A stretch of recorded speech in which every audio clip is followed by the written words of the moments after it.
Welcome back, everyone. Welcome back to another broadcast here for the first time in a long time. It's been years, Papi. It's been years. It has been like 4 days since our last cast. It's been a long time. The longest we've ever gone in years, to be honest. So we've had a bit of downtime. I apologize for not being live, but alas, we've had nothing to cast. We've had some days off. We've been laddering instead, and we are back with the first edition of the HyperStarLeague SC Evo Open #1. Oh boy, a brand new tournament series coming at you here and now. Welcome everyone, welcome. Of course, I'm your host, Live VIP. Welcome to the CranKy Ducklings. This is the very first of many SC Evo Open tournaments here on the CranKy Ducklings. I mean, we've casted this event before. We'll see how this turns out this time. As spawning in the top left-hand corner of Polyoid? I don't know the name of that. We have the Chileno himself, the Chilean Protoss player, the Brood War Protoss representing Infernalis. It is Luciano. And spawning in the top right hand corner, we have the purple Protoss player representing StarCraft 2 Protoss. It is the Chilean Protoss, also representing Infernalis Esports, Luciano. Here we go. Our PvP is upon us. Fun fact, Luciano played random. He did roll random as this initial race. If you've been watching the CranKy Ducklings before, you'll be familiar with this player, as Luciano is a Chilean Terran player, typically in StarCraft 2, but here he is rocking the Brood War Protoss. Fun fact, coming to this tournament, of course, we're good friends with Cristiano. Cristiano has casted on this channel many a time in the past. I was like, Papi, have you played this mod before? The answer is no. he has not. He hasn't touched it, Papi. He hasn't touched it. But predictions in the chat should now be closed. They were at one point open, so place your bets on how you believe this series will unfold. And quickly going over this, what is the SC Evo Open? What is the SC Evo mod even in the chat? I mean, what is it? It is a bit of a hybrid between StarCraft 2 and Brood War. Basically, Brood War was modded into the event. It is not exactly Brood War. It does have some differences. Obviously, the biggest ones being that it's in the StarCraft 2 engine. Likewise, you do begin with additional workers as well. So there are slight changes balance-wise and also mechanically as well with some of the Brood War races as it has been adapted to StarCraft 2.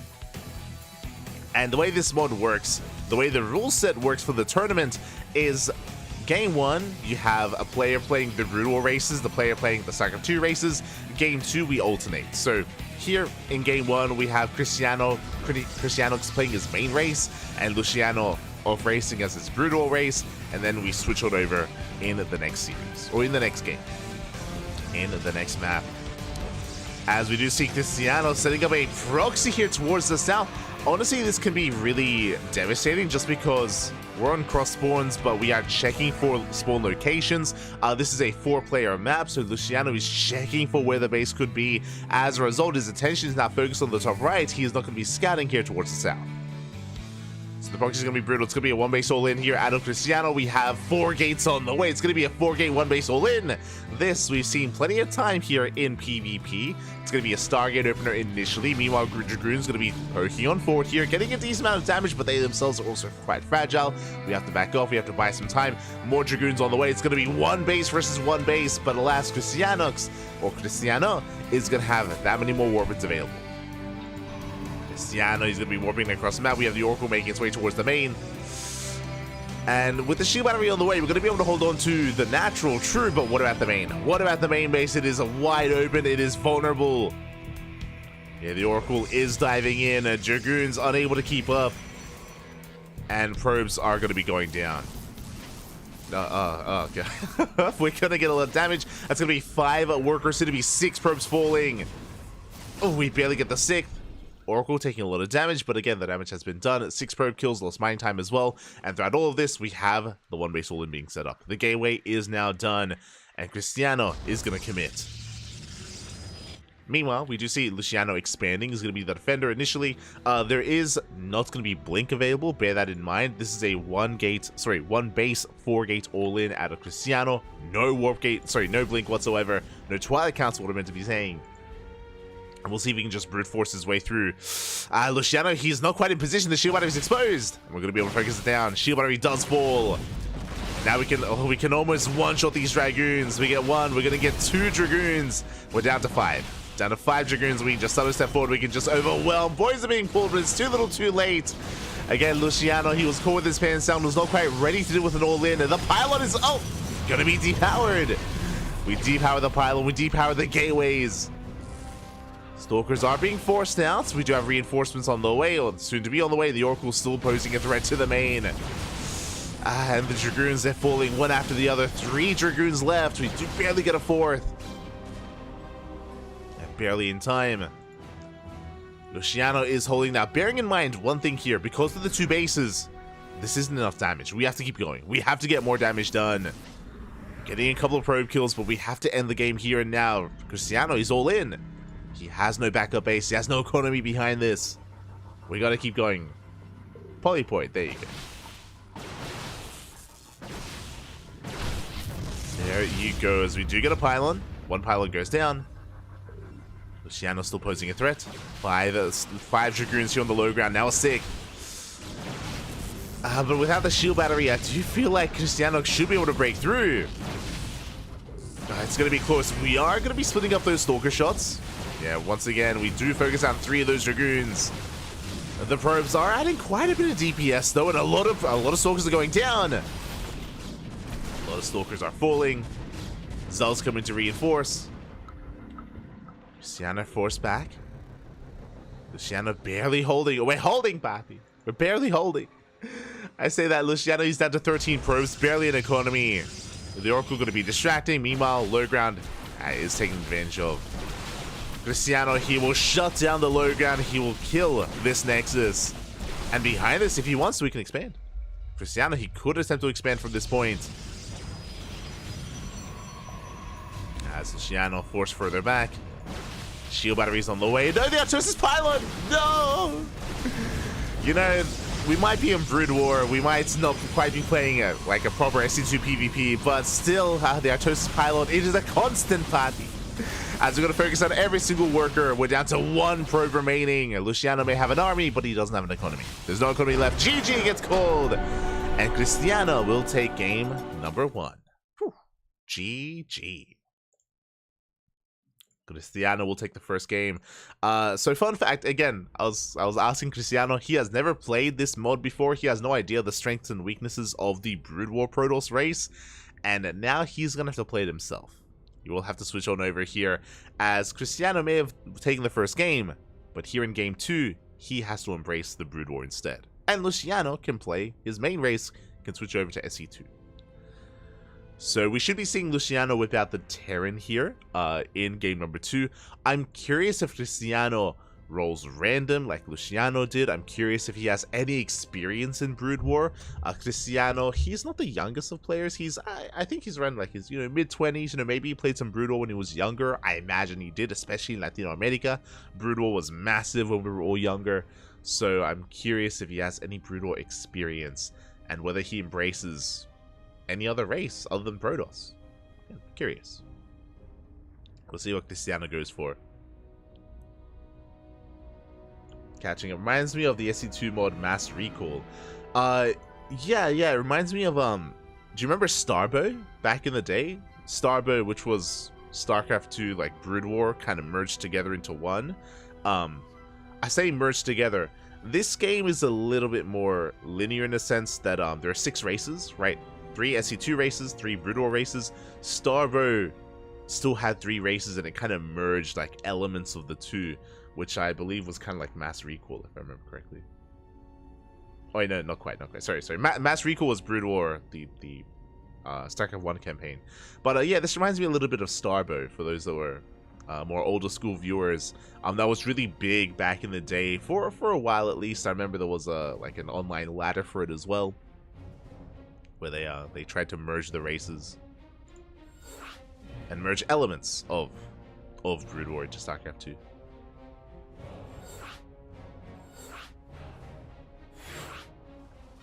It's really cool to see.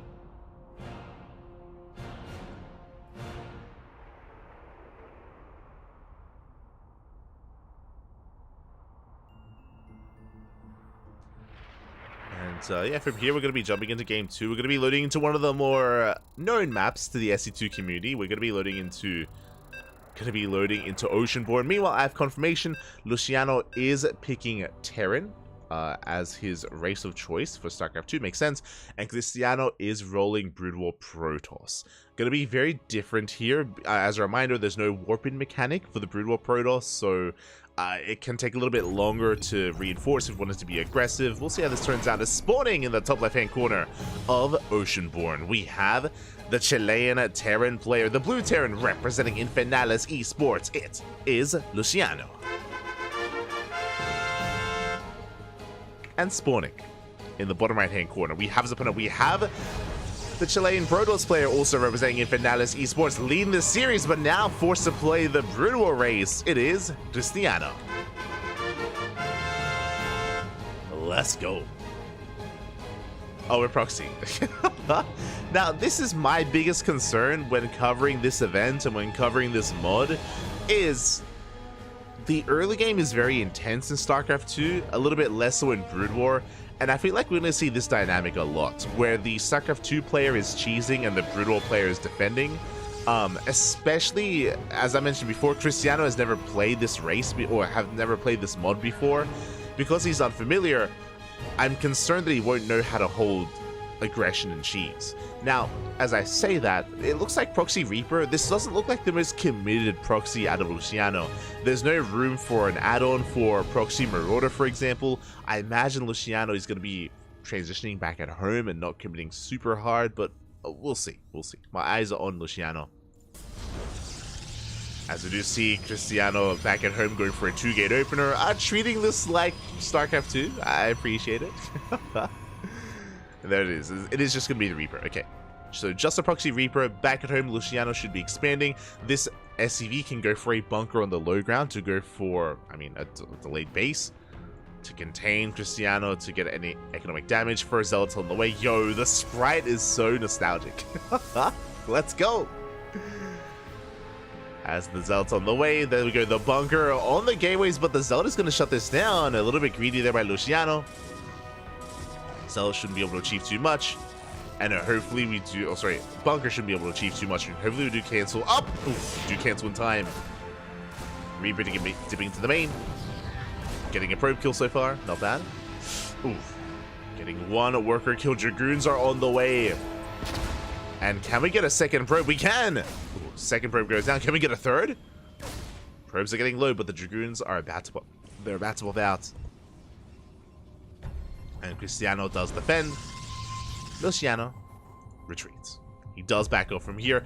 Back at home, there's the factory follow-up into a CC, so it's going to be a delayed command center here by the Terran player, but settling into his own Cyclone production. Meanwhile, Cristiano going for his own proxy. Okay, so it looks like Cristiano is planning for his own one base all-in. I do have, of course, our Dragoon upgrade on the way. I believe that is Dragoon range from Cristiano. Is working on range, setting up a proxy gateway. Again, I don't know how impactful proxy gates really are in this matchup, just because you can't warp in. But I guess it's a way to reinforce across the map, and there it is. Gateway's on the way. Okay, let's see how this goes. I'm not entirely convinced, but I mean, it is still a way to reinforce and to commit. Dragoons, they do shut down one of those Reapers, moving out across the map. Dragoons, they are going to be waddling. Oh my god, they almost catch a second Reaper. And Reaper does fall. Meanwhile, back at home, I mean, Luciano is aware of what's coming, and no tech lab. Oh, what I mean by that, when I say no tech lab, we do have a second factory on the way. We're going mass cyclone. We're not going for tanks. Yeah, no tanks to defend, just cyclones. I'm not sure how this dynamic is going to play out, especially with Dragoons having that extra range, being able to micro against the Cyclones, breaking the lock-ons as well. We'll see how this turns out here. We'll see if Luciano can hold without any tanks. As Dragoon count is getting higher, Cristiano sure can reinforce across the map, but he is expanding. Okay, he is taking his natural, containing his opponent. Perfect follow-up. Singularity charge. There you go.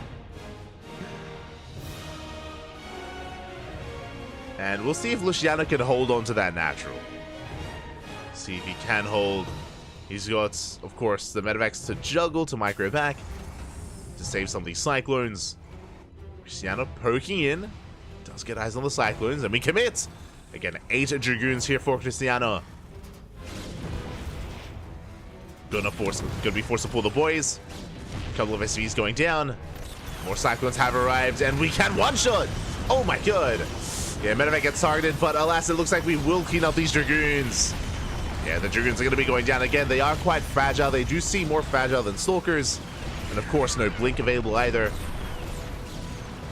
Oh, it's not a clean trade here by Luciano, and he's down to 1 Cyclone. He will clean this up, just barely. 2 Dragoons left. Yeah, 2 Dragoons do remain. The repairs not going to be good enough, or are they? Oh, barely not. Cyclone does fall. A rough hold here by our Terran player, but he will hold on. And here comes the tank finally. This is what I was concerned about. The tank has arrived. With the help of the tank, yeah, we can shut this down. Cristiano has to back off. Now, he did kill 4 SCVs. That was some decent damage, but Cristiano is still behind in the worker count. Yeah, the Bay is on the way. Oh, let's go! Give us the Reavers, papi! We're going for our shuttle, going for, I imagine, Reaver production and shuttle speed. Looks like we're working towards some drop play. You know, Cristiano, he may not have played this race before, but he knows. He knows what the memes are. We're getting ready. Now that we have our first tank, Luciano is going to be able to defend. He's getting a 3rd CC behind this, and he is moving out. Bold move. Also, he's playing mech. as a heads up. Playing mech against Protoss. He's an animal. He's playing like Gumiho. There's that Reaver on the way. Shuttle moving out with the Dragoons. But as the Dragoons move out, the base is exposed. Oh, the base is completely exposed. We're going for the pylon. Pylon goes down. We deny War Prison speed. Oh, or shuttle speed even. At least we're hoping to. At the same time, Dragoons, they commit in. They focus on the tank, and there's nothing at home to defend. Uh-oh. There's nothing at home for either player. But the Dragoons are getting so much more damage done. Luciano, he's late to pull the trigger. He will depower the Robo. But these Dragoons, they're wreaking havoc. Yeah, they're wreaking havoc. They get 20 SCV kills. We didn't even need the shuttle, to be honest. I mean, it helps when it comes to breaking lock-ons. True. Juggle. Up. We will barely save some of these Dragoons. Reinforcements have arrived. Dragoons are going to be going down. They get cleaned up. It will be cleaned up. Meanwhile, across the map, the Cyclones, they do bust into the main. Uh-oh. Cristiano, he has to get the hell out of here. And in the main base, everything gets depowered. There's nothing here. Remember, there's no recall. Not without Arbiters. There is no recall. There are no warp-ins. We focus on the Robo. Defensively, Cristiano, he just cannot keep up. He does race back, but even here with these 4 Dragoons, can he even deal with these Cyclones? I'm not so sure he can. Yeah, they get targeted down. One after the other. 2 Dragoons left. It looks like Cristiano, he will clean this up, but he gets knocked down to 30 workers. Both players on comparable economies, but we have mules, and Luciano is moving out across the map with an army. And Cristiano, he doesn't have much. Doesn't have much going on here. He's down to 3 Dragoons. The juggling is nice, but we can focus on the shuttle. GG gets called. And Luciano will tie the series 1-1. GG. Very chaotic game. Very chaotic there from our 2 players. Again, Cristiano showing us one of the big weaknesses, or one of the big differences between SC2 Protoss and Brutal Protoss, is without certain mechanics available, moving out can be quite risky if you don't have reinforcements back at home, if you don't have map vision either. In that kind of base trade scenario, no recall. Likewise, no defensive warp-ins either. We had nothing at home to defend. Cristiano had to race back or commit to the base trade. Alas, he did not have enough to break Luciano defensively. And in the end, we're going to the ace match. GG. GG, well played. We are going all the way to game 3. And the way that this works, for those who don't know, I mentioned before that in game 1, you have one player playing StarCraft 2. Game 2, they alternate to Brood War. Game 3, coin flip. Game 3, there is going to be a coin flip involved to determine who gets to play their main race. Who gets to play their main, SC2 or Brood War, essentially. And let's find out what the results of that coin flip is going to be. Oh boy. What is it going to be? Because, again, the winning coin flip is going to have a big advantage. A lot of these players, if not most of the players in today's brackets, are SC2 players, not Brood War competitors. Because of that, SC2 is going to be their main race, for the most part. For the most part. And what's it going to be? Who exactly is it here? As it looks like Cristiano may have won the coin flip, and Cristiano is going to be playing SC2. We're just waiting for confirmation here. We might have an admin getting involved. We do have a dedicated admin to provide those coin flips. We do have that available. Yeah, we're jumping in. We're jumping into the ace match. Let's go.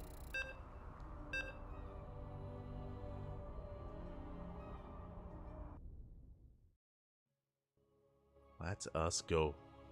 Luciano rolling random once again. Okay, okay, I see you.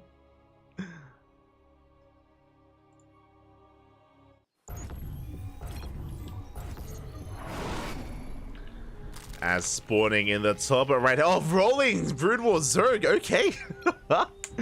Picking the random race, so we have the Brood War Zerg player from the land of Chile representing Infernales Esports. It is Luciano. And spawning in the bottom left-hand corner, we have as opponent, we have the Chilean Protoss player rolling SC2 Protoss, representing Infernales Esports. It is Cristiano. Let's go. Now, I'm curious how Brood War Zerg fares here in this kind of scenario. Again, I do favor Cristiano coming into this. He's able to roll his main race, and he is GM in SC2. He's quite a terrifying player in his own right. I'm curious how they do compare here. Bearing in mind as well that Cristiano doesn't know what he's playing against. Luciano, he rolled random, so it could be any race. Probe Scout is coming in, and Cristiano will soon confirm.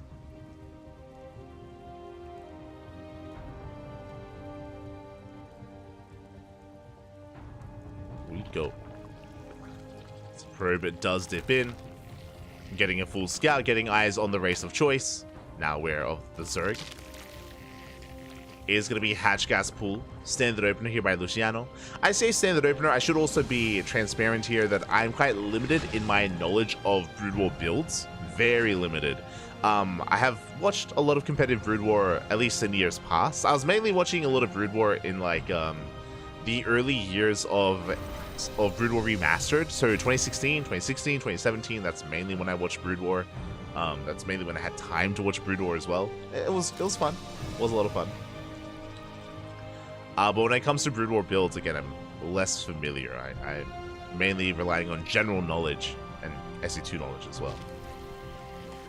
For now, oh my god, we're going for a macro hatchery this early on. We are not joining up the natural base, and it looks like we are going for what should be a Ling Flood. I say should be. We do have a couple of drones on the way.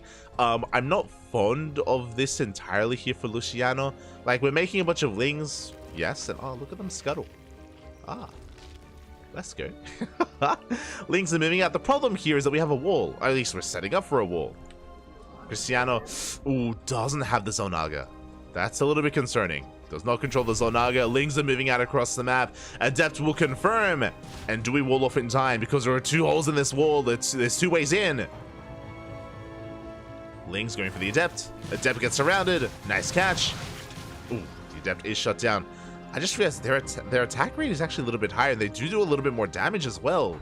The Adept went down real quick. Luciano, calm down.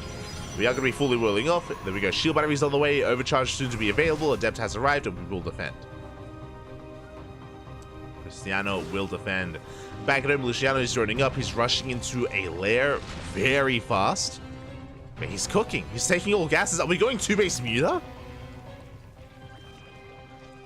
Let's see if that's the plan here. We do have our colonies on the way. This is going to be for the Spore colonies to defend our mineral lines from the Oracles. First one is done. Lair is on the way. With all these gases, okay, it could be 2-base Muta. It could be 2-base Hydra. True. Both, I imagine, are viable. We'll see what our tech of choice is going to be. Gas is prioritized. Still joining up. Oracle's moving out. Against Stargate opener here by Cristiano. A little bit predictable. Which is why we're already getting ready with our spores. And there it is. It is not Hydras. It's going to be 2-base Muta from Luciano. Let's go. Oracle dips in. And the Oracle will get a full scout as well. Doesn't get too much damage done. Gets one drone. Oh my god. Attack rate is a little bit higher on that Spore. It's something you have to bear in mind. Oh my god, as the Oracle goes down. Cristiano does overextend. The range on the Spore colony was also quite longer as well. This is something that you have to get used to here, that Cristiano has to get used to. The attack rate and the range of that Spore colony. I mean, it makes sense. It has to be longer because there's no queens, right? Unlike in SC2, where the Spore, where you have queens to help support, the Spore can be weaker. But not here with a brutal race. So Cristiano, he does overextend, he does get shut down, but at least he scattered the Spire. With that, Cristiano back at home. Phoenixes. We have Phoenixes amassing. We have a second Stargate on the way. Overlord Scout will confirm. Luciano, he gets eyes on the second Stargate. And soon to be Phoenixes. Ooh, okay. Cristiano going for a bit of a gateway explosion as well. I imagine Phoenix charge on the way. Bearing in mind there are no Banelings. Overlord's going to be shut down.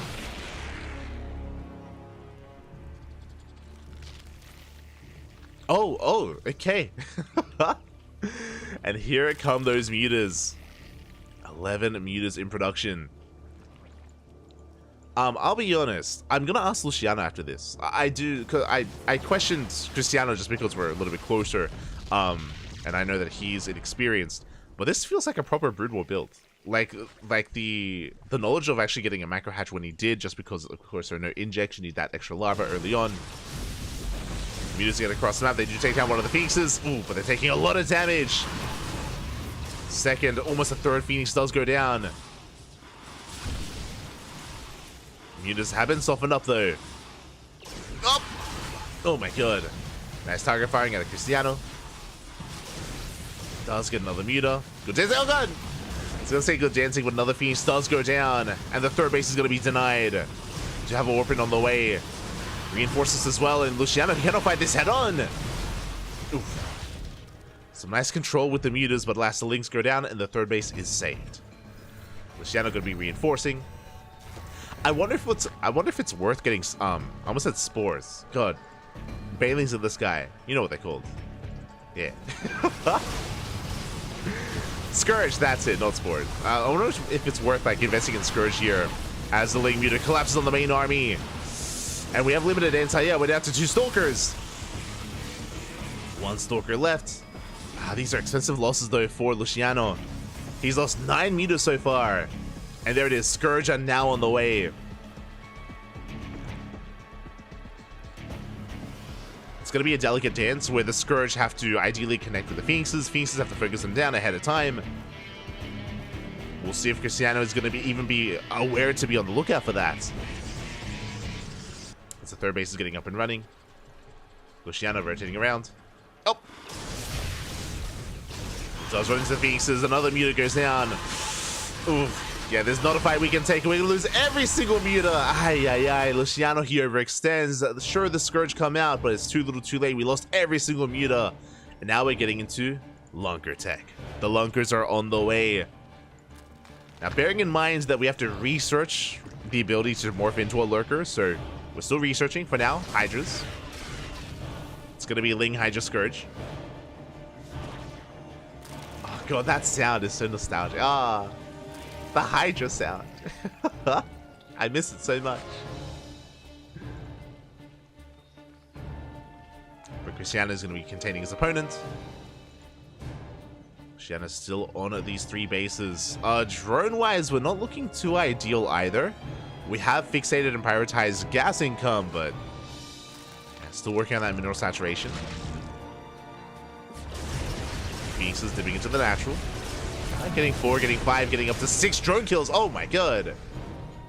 Yeah, the Spore a little too late there for Luciano. Spore was delayed.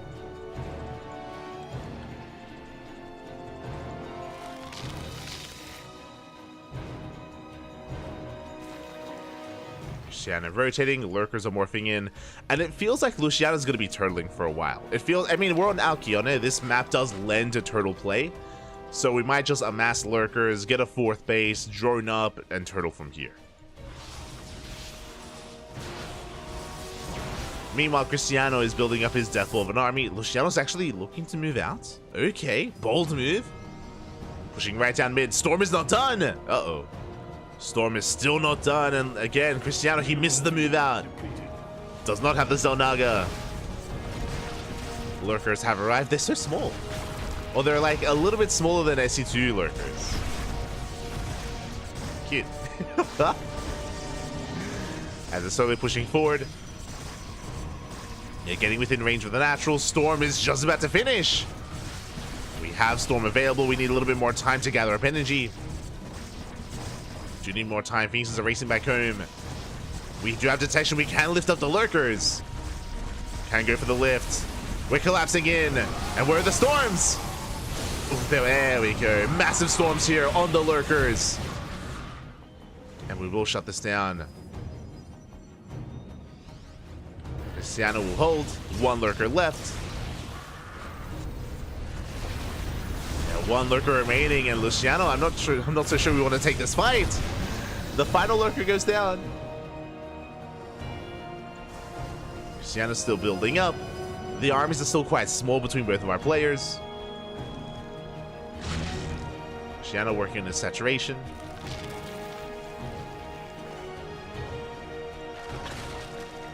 And unfortunately, Luciano, he has to start again from square one. He lost so many lurkers in that last fight. That was how many? 22! Oh my, I didn't even realize.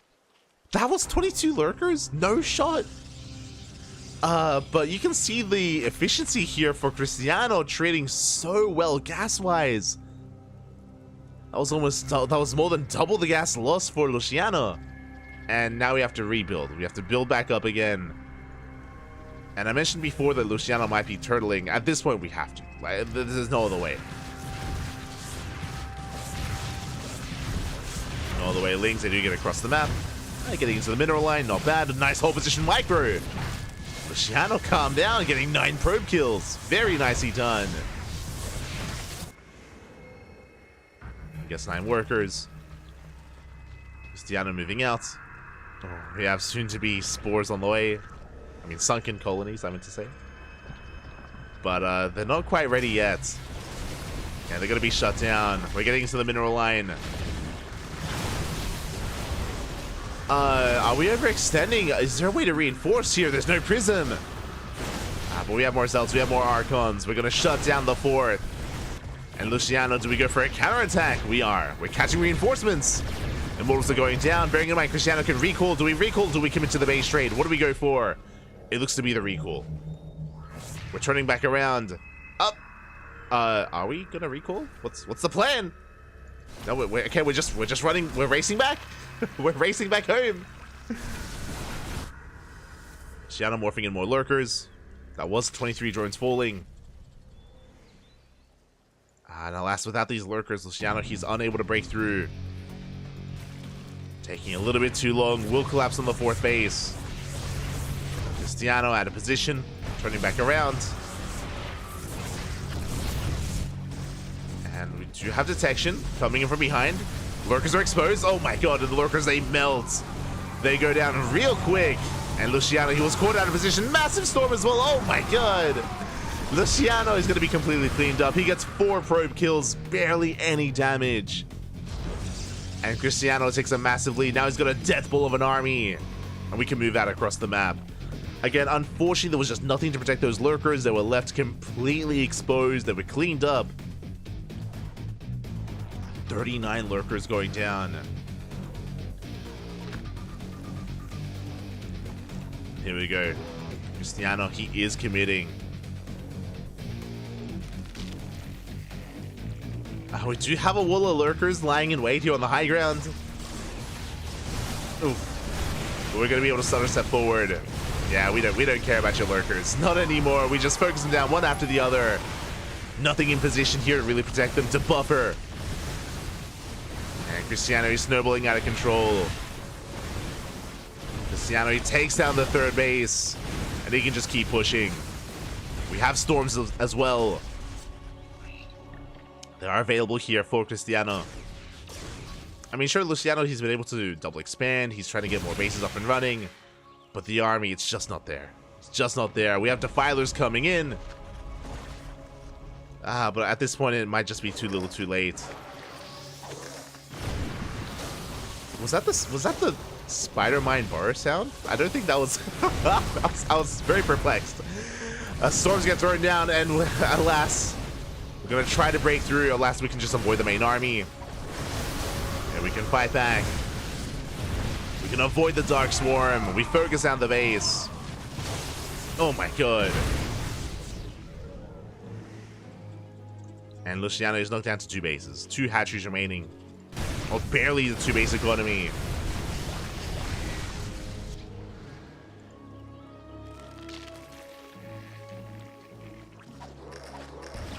Yeah, I don't think that's the correct audio file. I keep hearing the spider mines. I mean, would you respect the Dark Swarms? We do fall back.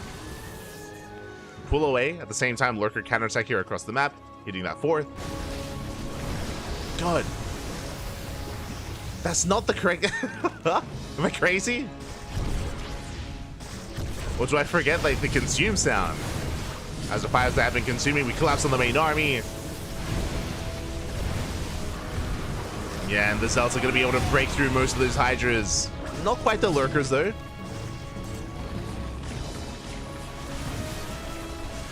Did you break into the mineral line? And even though we cannot get on top of these Lurkers, we just avoid it. We avoid the main fight. GG gets called. We bypass the main army, and Cristiano will take the series 2-1. GG.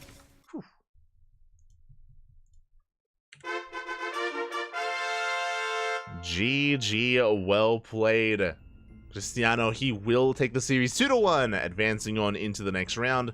But a shout out to Luciano, because even though his main race is Terran in StarCraft 2, and he was able to flex that as well, he did not look bad at all as Zerg, and he didn't even pick Zerg. Remember, Luciano, he rolled random. He rolled random instead, and it does seem like he had a little bit more experience with that race as well. Regardless, GG, well played. He put up a good fight, went all the way to the ace match, but alas, Cristiano, he will take the series, and let's have a look at the bracket, figure out where we are, where we headed. Exclamation mark B in the chat if you guys want to have a look at the back yourselves. Let's hop on over and catch up. Okay, okay, we have some updates. We do have some updates here in the bracket. Let's see if we can zoom in a little bit. Okay, so from the top we have Sewer Badger versus Buckstar Shot, currently mid-series in the round of 32. Winner goes up against 3-Point. 3-Point is the Korean Zerg player. I do favor 3-Point to make a deep run in this tournament. Cristiano advancing on into the quarterfinals, waiting for the winner of 3-Point, Sewer Badger, and Buckstar Shot. Scrolling down, we do have some other updates coming in as well. Ooh, some fresh updates actually. We have Kotaro, Gotaro, taking down Nomad 2-0, now up against Notakon. We have Rebellion taking down Taden 2-0 as well. Rebellion going to be another big name in the bracket. The Korean Protoss is waiting for his opponent. We do have Patches taking down Warlock. Looks like maybe a walkover in the first round, but Patches does advance on. He's waiting for the winner of Mevin and Psyarch. Psyarch is a name that I have not seen in a long time. I don't think I've casted Psyarch before. unfortunately, like Sayark, he retired as we started casting. For those who don't know, Sayark, he is the best player in all of Japan, and he retired from StarCraft 2 a couple of years ago. I want to say like around the COVID era of StarCraft. Like 2020, 2019 is when Sayark retired, and it was quite sad because like that's when we started like casting full time, and we missed him. So it's great to see Sayark again competing in this event. I believe he does play Brood War in his off time.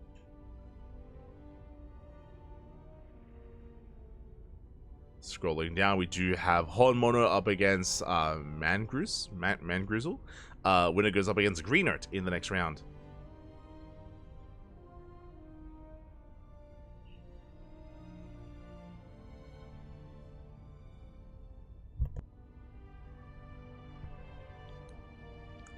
Is going to be Greener taking down a Velvet 2-2-1.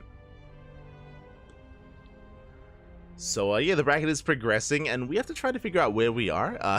We have to figure out where we're headed. I will most likely just wait for Sewer Badger and Buckstar shots. I personally do want to follow Cristiano. I mean, he's our boy, man. He's our boy. He's Cristiano. I do want to follow him, so most likely going to be waiting for, you know, for Cristiano, for 3-point, for these matches to open up.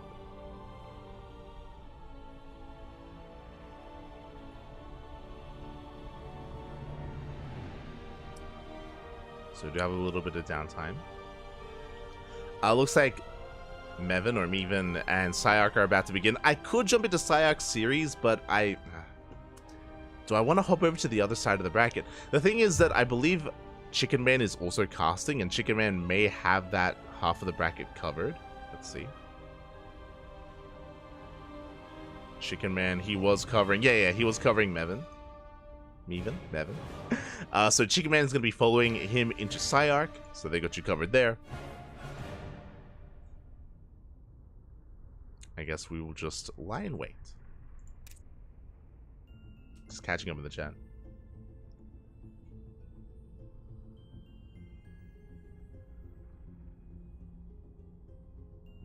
The acceleration looks different on the mutas. I'm not sure exactly how. It does look different. It does look different.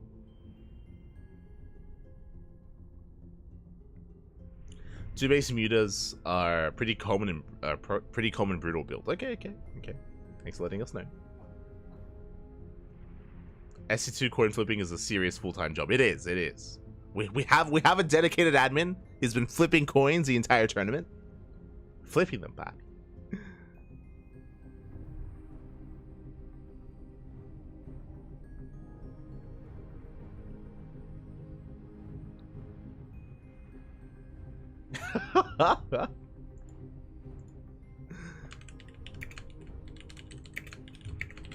I see Cristiano in the chat. I see two Protos. OP, Papi, OP.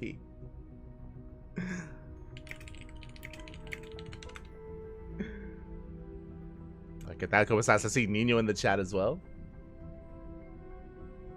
Hyper 1, yo, with the Wikipedia link. Unison structures, let's go.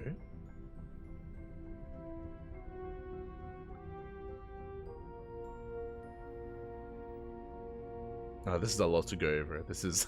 I don't think I'm going to do that on stream. Do appreciate it. But yeah, for now, I guess we're going to be going on a short break. And waiting for some of these matches to open up. And waiting for our players to become available as well. So I guess that's going to be our plan, at least initially. Till then, we can just move this over. There we go. Looking at the round of 16. And yeah, if you enjoy the tournament, if you want to help support the tournament as well, !Matcherino in the chat. Did just post a link in the chat there, so you can help boost the prize pool if you so desire.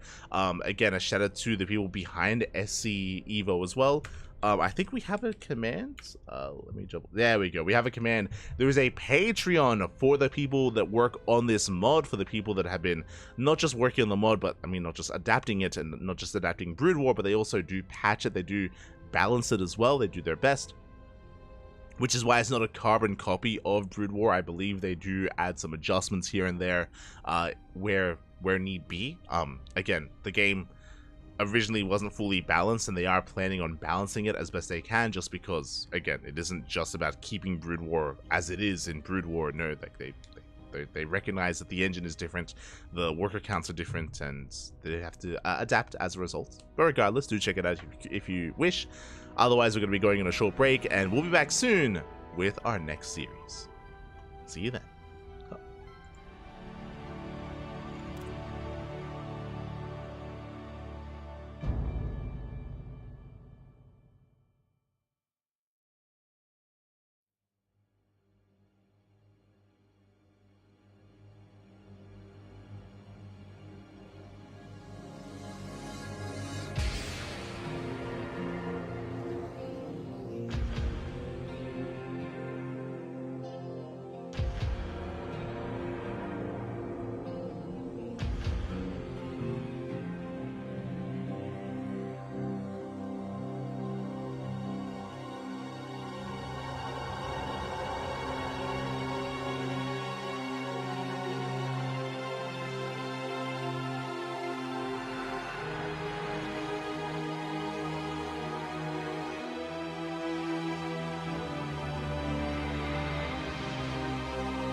And welcome back, everyone. Welcome back to the HyperStarLeague SC Evo Open number 1. We're jumping into our second series of the night. We just wrapped up with Cristiano versus Luciano, and we're here to determine the winner of this series to face off against Cristiano in the next round. Here we go. We're jumping into a fresh best of 3, and spawning in the bottom left-hand corner of Polypoid, we have our American Protoss player, the Teal Protoss, representing Berserker Esports, rolling the SC2 Protoss. It is Buckstar. And in the top right-hand corner, we have his opponents. We have the South Korean Zerg player, the Purple Zerg, representing Team Hyper 1, rolling the Brutal Zerg. It is 3 points. On his barcode. Shaking my head. Hold on. I'll get on it. I'll get on it. 3 points. Quickly changing the color as well. And bam. That's close enough. Okay. We have our ZVP ahead of us again. Buckstar, his main race is Protoss in SC2. 3 Point, his main race is Zerg in SC2 as well, but is rolling the Brood War Zerg. And fun fact, 3 Point does have experience in this mod, does have experience in this kind of style of play, was competing in the Korean event that took place a couple of weeks ago. That was hosted by, I think it was sponsored by, are they called Czech? They were sponsored and hosted by the Korean community. Big Korean event going on, and 3 Point did take part. And we'll see if Buckstar can keep up with 3 Point, as he is one of the favorites to take the entire tournament. Is one of the big favorites for now. 3 Point going for his natural base, getting a macro hatch in his own main. Getting his macro hatch up and running. Again, something that we've seen more commonly here in Brood War. The big reason for this, I imagine, is because of our limited larva, is because we have no queens, we have no injections, so we do need that macro hatch early on. We did see the same thing with Luciano earlier. So we are just settling into our build. Are going to be joining. Meanwhile, back at home, Buckstar is walling up. And I appreciate that, unlike Luciano, we have not really invested into any kind of early Ling production. There's no need to, especially with how defensive we are back at home, how solid we're looking. With a very tight choke point at the natural. And no reason to invest into Lings, just running up as hard as we can and looking to expand and take a third. Rushing into our third base. Bearing in mind as well, this is a 4-player map, so we just see 3 Point scouting. Overlord towards bottom right, Overlord towards top left, looking for the location of our opponent. Now we confirm, with the power of deduction, he is in the bottom left. Oh, also, my apologies, predictions. Predictions are now open. Oh, they're not closed by the time you're hearing this. Best of luck. Likewise, Buckstar did go for the cross-spawn scout. Did confirm. Ooh, and we are opening up Twilight Council and a faster forge. This is an interesting build. Okay, so the faster forge is throwing me off a little bit. This could be for a charge-based all-in with +1, which is quite unorthodox. But I mean, against a Brood War Zerg, then it might find some success. There we go. +1 is on the way, and we'll see what upgrade we embrace. Whether we're going to charge, whether we throw down an Templar Archives for Archon production is possible. We'll keep our eyes on Buckstar. Slings have arrived. Across the map, we do see 3 Points still droning up. Adept gets into the mineral line. And will threaten the drones. Oh, gets one. One drone goes down. We forced out another spore colony. Creep colony even. Yeah, we just get the one drone kill. Nothing too major. Nice defense here out of 3 Points. And he's rushing to Ling Hydra. Which again is a quite common unit composition here in Brood War, or in ZVP in Brood War. So Ling Hydra's on the way. Meanwhile, +1 into Glaives. That I was not expecting. Interesting. I'm not too fond of this. Like, +1, for those that are curious, doesn't really apply, doesn't really assist Glaive Adepts too much, just because of how much damage they do to light-based units. So, not the best pairing here for Buckstar, but it's all still coming together. And this is still going to hit like a truck. Interesting. It's going to be 2 gates? I mean, I guess, in a sense, because of +1, we do give up one of those gateways, but, yeah, curious. Curious how this all does unfold. There we go. Now we get extra gates on the way. It's going to take quite some time. Robo's on the way as well. That should be for the War Prism. Overlord Scout does confirm what's going on. Immortal instead. Okay, okay. It's going to be a 2-base all-in. We're setting up for a 2-base all-in. This is going to hit a little bit different, but still hard nonetheless. Meanwhile, 3 Point, for the most part, has confirmed what's going on. He confirms there is no 3rd base. There are extra gates, extra tech. And we need to prepare. Yes, Spine Crawler's on the way. Or I should say, Sunken Colony's on the way. You know what I mean. We have site defense here in the main. We're massing up Hydras, massing up Lings. 3 Point is respecting this quite a bit, getting another macro hatch. Did run up quite nicely here. Just under 3-way saturation. Did it drone up nicely. And we're not over droning. We're just massing up more and more Ling Hydra. If 3 Point was too greedy, if he had droned up 3 bases, if he had taken a 4th hatchery, then he'd be in trouble. But I do think that he's cut workers at a really nice timing here. And we should have enough to hold on. I'm curious how the Glaive Adepts interact with the Brood War units. I'm curious how they interact with specifically Ling Hydra. Honestly, if this was SE2, I would kind of give the edge to the Protoss here. Like, we've seen Glaive Adepts annihilate Hydras in StarCraft 2 real quick. But how does it work here against Brood War Hydras? Against this many as well, not just Hydras, but also Lings. We're moving out. We have sentries, we have force fields. Bearing in mind, force fields are going to be so good against Ling Hydra as there are no Ravagers. There's no way to break the force fields. Oh, little Timmy, the Ursidon. Why is he called Timmy? Oh no, the Prism! Oh my god. Prism is caught off guard. We collapse on the main armor. Where are the force fields? Oh my god. No force fields. We get a full surround, and Buckstar is going to lose every single unit. Aye, aye, aye. The worst fight possible. We collapse on top of the Prism. Prism goes down. Immortals as well. GG gets called. And 3 points will take game number 1. GG. GG. If this was a bit of a slower approach, if we were able to focus on the main army, if we could make use of our sentries, bearing in mind, we had like, what, 8 sentries? We had so many sentries, so many force fields available. But they didn't really come to fruition, and I feel like if we could make use of that, we could take a fight, 100%. We can slice up the army, cut it in half, you know, take it one step at a time, and there was potential. There was potential for Buckstar. Alas, GG. GG, well played. We're getting ready for game number 2.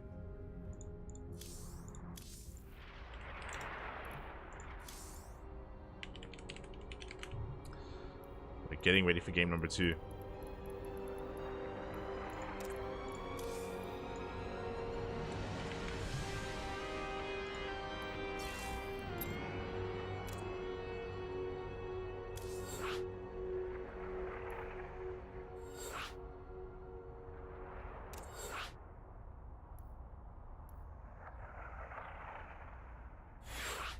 Alright, going to be jumping in. And now it's going to be Buckstar's turn to play SC2. Let's go. Okay, so to play Brood War. That's it, that's it.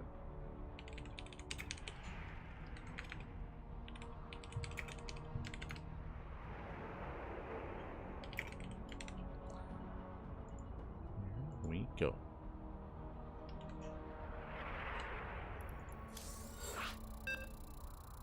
Jumping in. So 3 Point is going to be playing StarCraft 2 Zerg, and Buckstar will be playing Brood War Protoss instead. We are going to be alternating here, and we'll see how Buckstar's Brood War compares. We shall see. As we are jumping into our next game.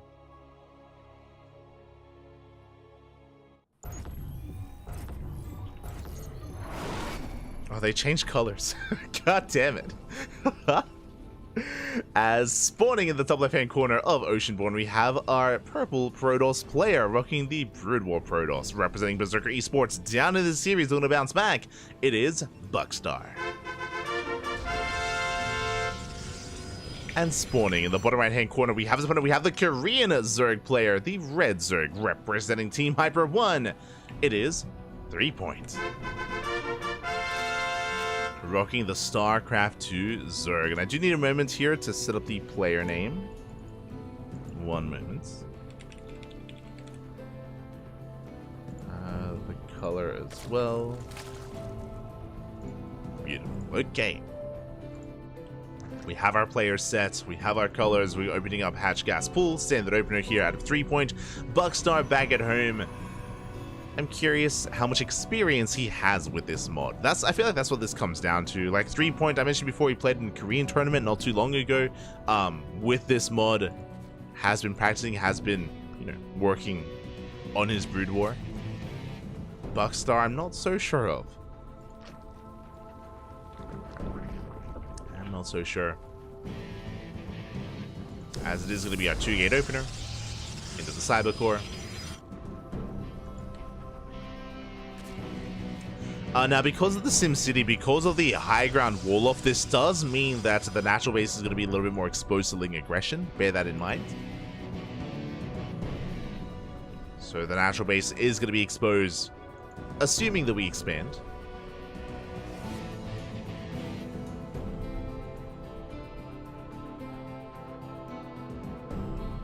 As Buckstar did Probe Scout, did confirm the economic opener of his opponent is racing back. Opening up double Zealots. Okay.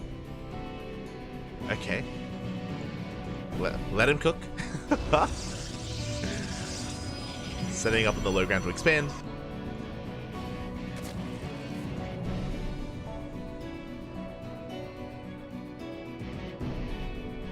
Now, this is interesting. I'm curious if we're just playing really safe, just have some Zealots just to be able to hold on to our natural.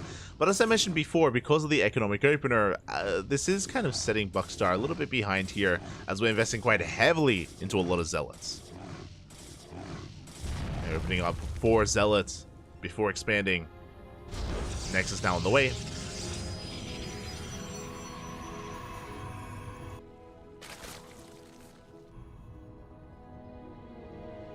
We'll be taking the Nexus, working towards Dragoon range, as we have Singularity on the way. I can't remember the name of the upgrade. It's like something Singularity, if I remember correctly. We're getting into Dragoons nonetheless.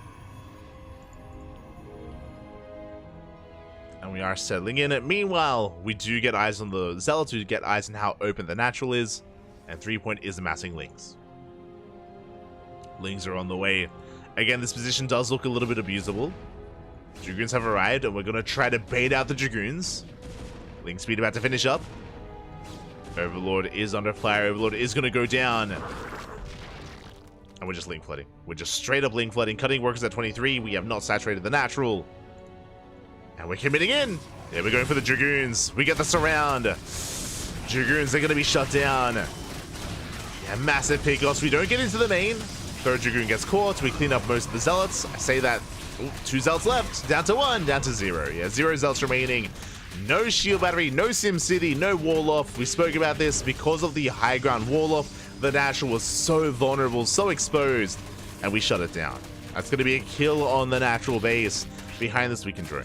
We can start droning up. We still have a lot of Lings on the way, but breaking the high ground is not going to be easy. As we try to focus on that pylon. Yeah, behind this, 3-point is just droning. He's droning up, saturating on 3 bases. We'll at least get the pylons on the low ground. And Buckstar stuck on 1 base, doesn't really have much going for him. Sure, he has Dragoon range, and we have some Dragoons on the way, but yeah, we're kind of free to tech up into Lair and to settle into even a 4th base, max out. Get into Hydras, get into Mutas. 3-point can go whichever direction he so pleases.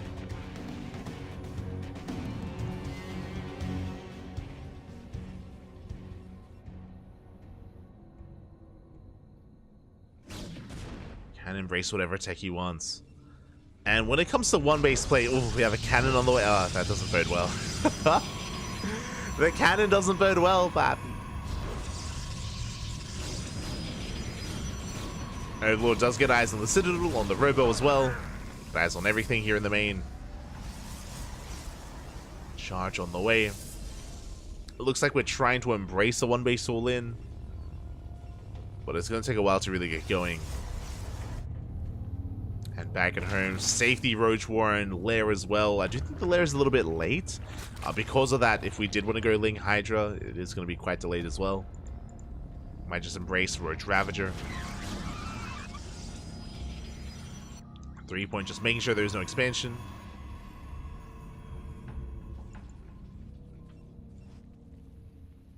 And eventually, Buckstar is going to move out. Eventually, he will break out himself. Move out with his army. I appreciate the animations, the models as well. Honestly, this makes me want to play Brood War again. Makes me want to play. I said this before, but I played a lot of Brood War when I was young. Played a lot of Brood War, but I never played StarCraft Remastered. I just never got around to it. I always wanted to replay the campaign and play Remastered. And I didn't get it when it came out. I even got the I think there was like a, was there like a skin pack, like a StarCraft skin pack with it or something? Yeah, I never got to play it. Never got around to it. I'm tempted, man. I'm tempted. High Templar on the way. Let's go. Working towards Storm. Meanwhile, 3 Point is getting up to 3-base saturation. 4th hatchery is on the way, and we are embracing Ling Roach Ravager. We're not going into, you know, any major lair tech, no Hydras, no Spire, no Infestation Pit. I mean, no need, to be honest. Just Ling Roach Ravager. Buckstar getting into Reaver production. Okay. Working towards Reavers. There's going to be no shuttle. There's no shuttle with this, just Reavers on the ground. If you remember, we saw Luciano attempt to go into Reavers himself. Wait, was it Luciano or was it? No, it was Cristiano. That's it, Cristiano. But we didn't really get to see them come to fruition.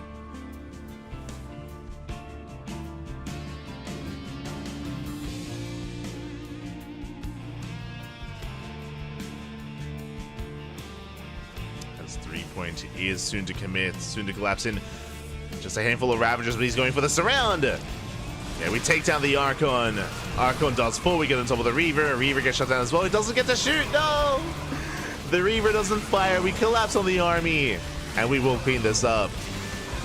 And GG gets called. 3 Point will take the series at 2-0. GG. GG, well played. Unfortunately, again, Buckstar, he wasn't able to defend against the Ling Flood. He was quite vulnerable early on, and 3 Point did take advantage of him. Did take advantage of him in the end. GG, well played. 3 Point will take it. And, yeah, with that, 3 Point will advance on into the quarterfinals to face off against his next opponent. Who's it going to be? We're here to find out. Oh, well, we know who it's going to be here. So congratulations to 3 Point. He's going to be moving on to face off against Cristiano in the next round. Let's go.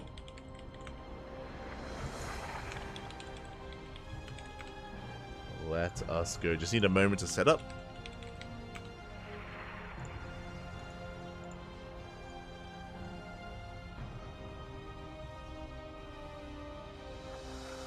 Do just need a moment.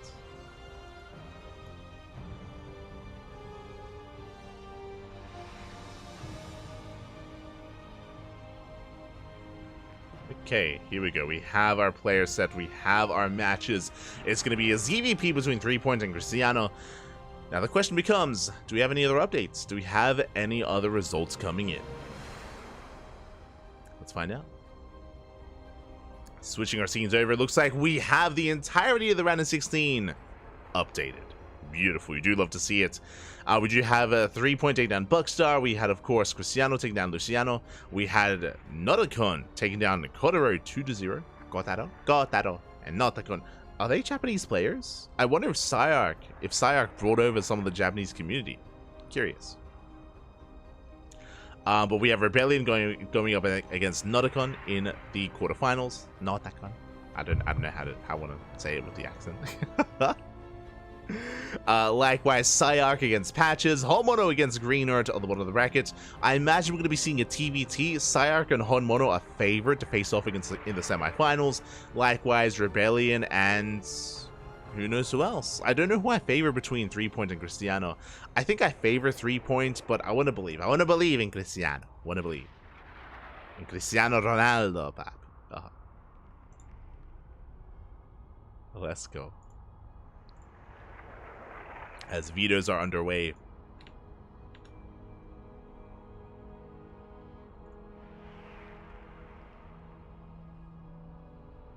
There we go. Just trying to fit everything in. Vetoes are underway. And we're getting ready for our Zerg versus Protoss.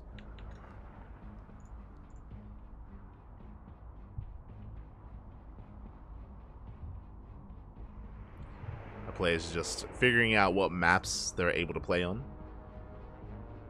They're getting there. They're getting there.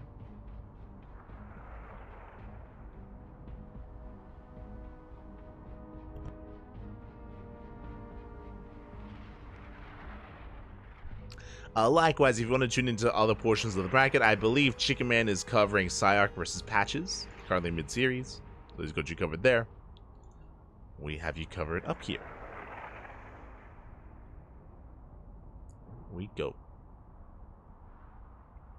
Likewise, once again, if you want to help support this event, you can do so via Matcherino. Again, this is the beginning of a bi-weekly tournament. I should have emphasized that as well. The HyperStarLeague. This is the first of many, as many more on the horizon here.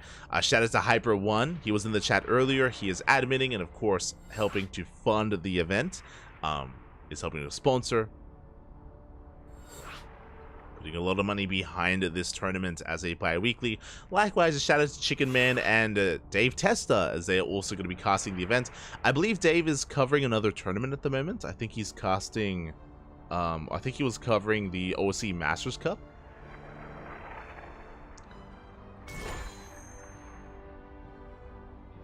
Was covering that event. But yeah, Chicken Man's also live as well. Hell boy.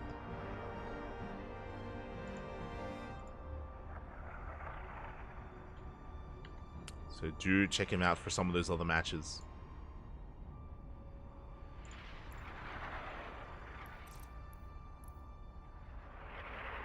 Until then, looks like our Vitas are done and we're jumping into our next series. Jumping into our quarterfinals. Let's go.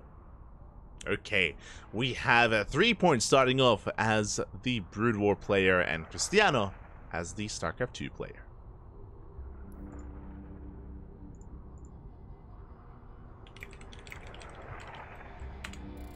Yeah. Jumping in.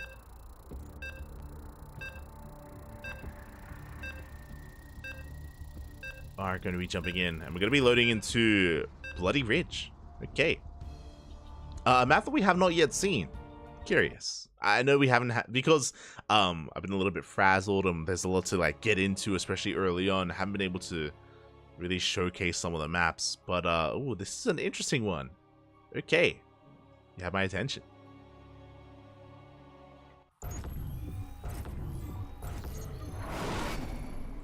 As spawning in the bottom left-hand corner of Bloody Ridge, we have our South Korean Zerg player, the Red Zerg, representing Team Hyper 1.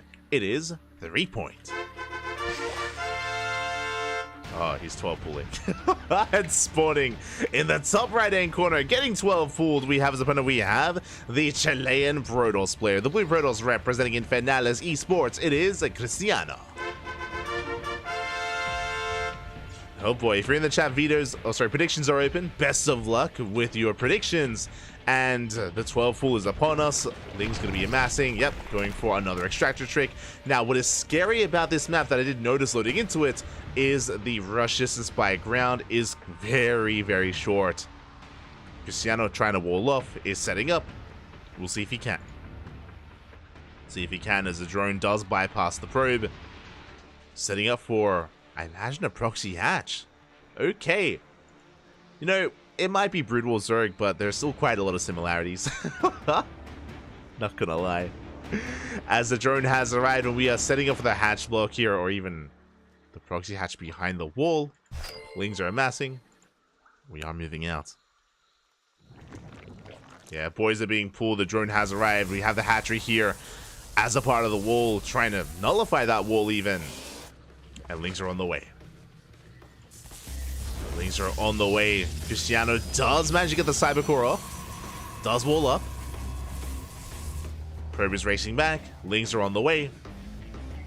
And we'll see if 3 point can break Cristiano. So far, it does get a nice round. He will shut down the hatchery. Oh, that's a kill. That's a kill, not a cancel. Oh my god.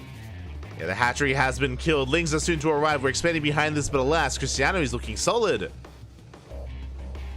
The Zealot is in position. Where's the second Zealot? Oh. There is no second Zealot. We're waiting for the Adept, and can we wait? Okay, it looks like we're gonna be able to. It's gonna be close. Adept has been chronoed. Shield battery's on the way. Zealot has to be very careful. The Cybercore taking some hull damage. Uh-oh. Cybercore taking a lot of hits. Again, we did skip the second Zealot, and that means we have that much less to defend. Yeah, the Cybercore, it's gonna go down. Or is it up? Yeah, it is. Is gonna get picked off. So a nice pick off here by 3 points. Takes down the Cybercore, forcing a chaotic wall behind this. And behind this, we are joining. 3 point is joining up, taking the natural. Now, have we done enough damage? We killed the Cybercore, we delayed the expansion, we forced an inefficient wall here out of Cristiano. That is damage. This is all damage, but what I will say, remember that hatchery was killed.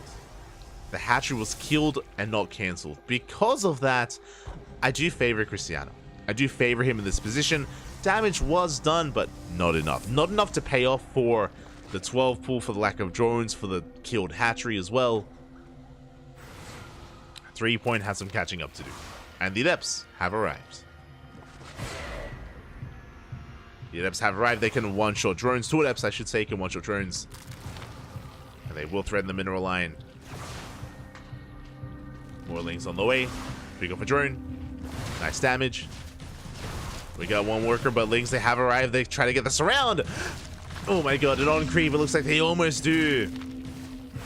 We commit to the shade. We get a second drone. We get a third drone. Can we get a fourth? Can we get a fifth? Well, not quite, but not even 4. But 3 drones go down. Nice damage here by Cristiano. Gets 3 drone kills. And 3 point is in a lot of trouble. Across the map, we have a wall. We have a shield battery. We have an overcharge. Cristiano is settling in. And he's opening up with a Robo and a Twilight Council. Okay. And a Forge. I was about to say this looks like maybe a DT opener, maybe a Glaive opener, but with the Forge, I'm thinking something else. Oh. As Lings, they get on top of the gateway. Gateway under fire. Won't be able to do too much. If the shield battery wanted to, we could, top it up. So Cristiano is safe and sound.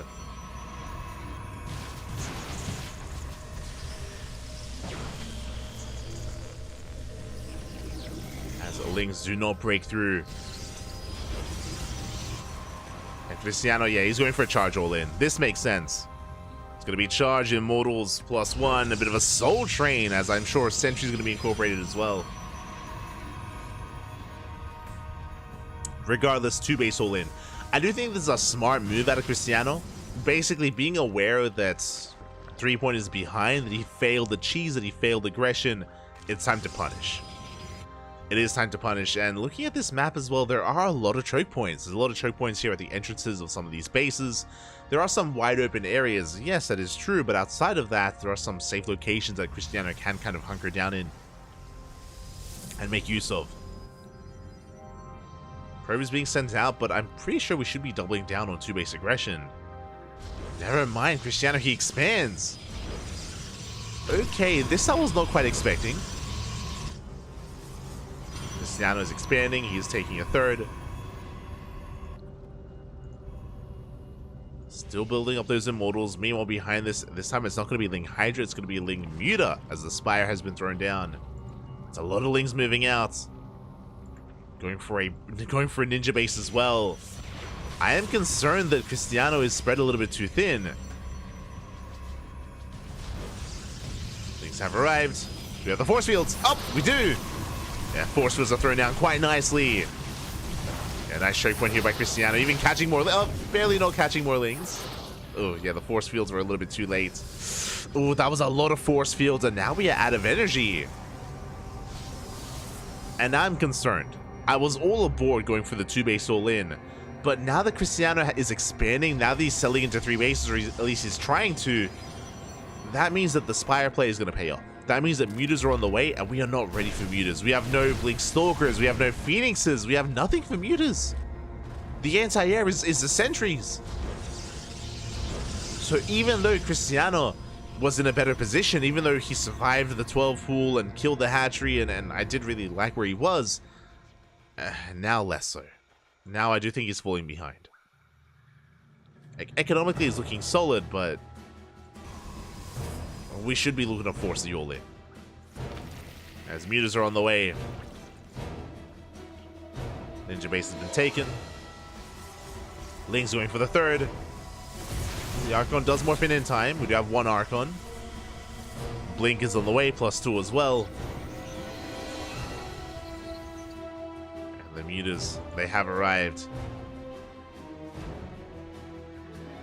They're making their way towards the main.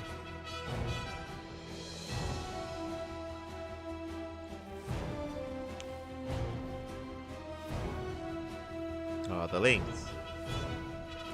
I just appreciate the models.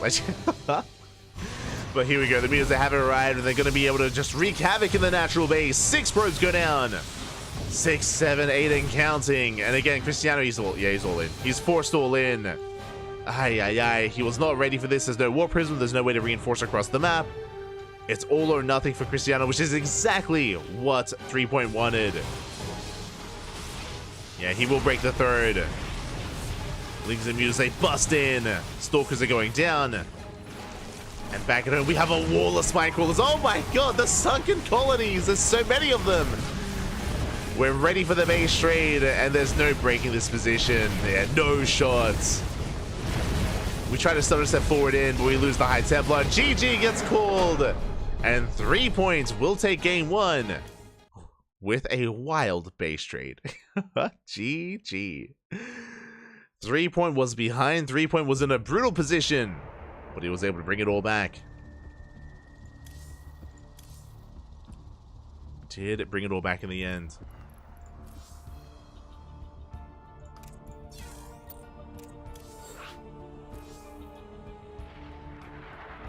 By going into the mutas, then unfortunately, I assumed that Cristiano was going for a 2-base all-in. He did deviate away from the all-in, did opt to expand instead, and did leave himself vulnerable to those mutas. With that, GG, well played.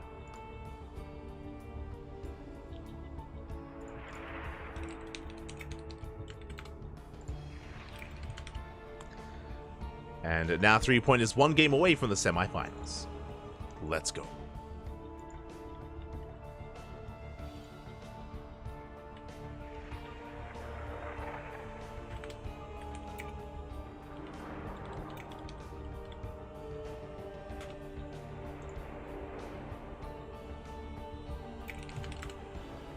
Here we go. As we are jumping in. We are jumping into game number 2. Gonna be loading into Oceanborn. Whew. And now the roles are reversed. Now we have 3 embracing the Brood War and Cristiano embracing... Sorry, the other way around. God, I'm confusing myself. 3 embracing the SC2 and Cristiano embracing the Brood War instead. We are alternating. And here we go, spawning in the top left-hand corner of Oceanborn, we have our Chilean Protoss player representing Infernales Esports, the purple Protoss. It is Cristiano. And spawning in the bottom right-hand corner, we have the red Zerg player representing Team Hyper 1 from the land of South Korea, leading the series 1 game away from making it to the semifinals. It is 3 Let's go. Alright, jumping in.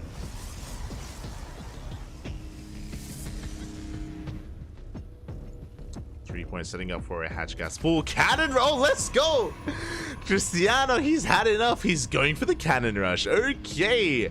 I'm curious how a Brood War Zerg player, no, SC2 Zerg player is going to be dealing with this. I'm curious how the cannon rush does unfold here with the Brood War Protoss. I am curious as the probe is moving out. Hatchery is set up. This time it's going to be a hatch gas pool opener out of 3 The Overlord will scout, will confirm. Cannons are on the way, or pylons are on the way. 3 Point does get eyes on this. Boys are being pulled, and we are going to be able to fully wall off just in time. We do get the full wall off. Drones are trying to power through that first pylon. Pylon taking a lot of damage. Cannons are now on the way. Yeah, emphasis on cannons. And there's no breaking through that pylon. No, it's not going to happen. Yeah, the pylon does complete. Drones have to back up. And the cannons will finish. Now, behind this, we have the option to cancel the hatchery and to expand elsewhere. Do you have the option? Last, the hatchery will complete. And it's going to be on 3 Point to save the base. To save the base. There's no further cannons on the way. We are walled off. I was about to say that this was not meant to happen, that the probe was stuck here on the other side, and yeah, there's just not much else going on. There's no way to like work our way into the main or anything like that. GG, well played. And 3 Point will take it.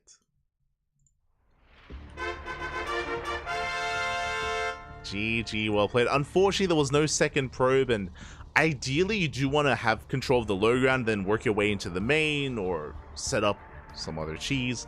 Alas, there was nothing else quite there for Cristiano. GG, well played. 3 Point will take the series, and we'll advance on to the next round.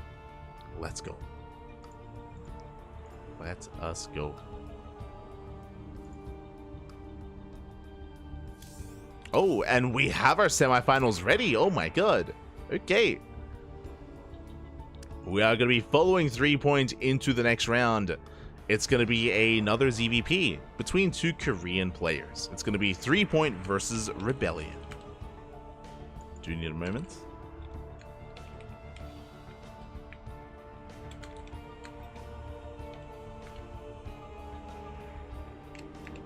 Do you need a moment to set that up? But here we go. Okay. If you're in the chat, predictions will soon be open for our next series. But it looks like we have our players slowly advancing through. And yes, Rebellion did take down Noticon 2-0. Did not drop a map a single time in this tournament. Rebellion having a deep run here and will pose a threat to 3 Point. And we should be hopping over to the Korean server. Should be hopping over. Scrolling down, again, it should be Psyark versus Honmono, but Greenert takes a map. Okay. Greenert does take a map here and is in the ace match against Honmono. That could go either way. Either way. Let's go.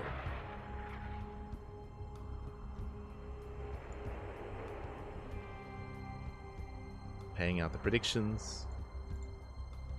At least making sure they're getting paid out. Yeah.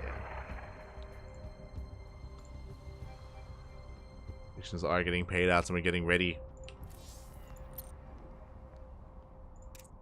for the semifinals. Depending on how fast or how slow these matches are, we could end up headed towards heading towards the lower semis as well and covering both semis, or maybe just this event into the finals. It is possible. We shall see.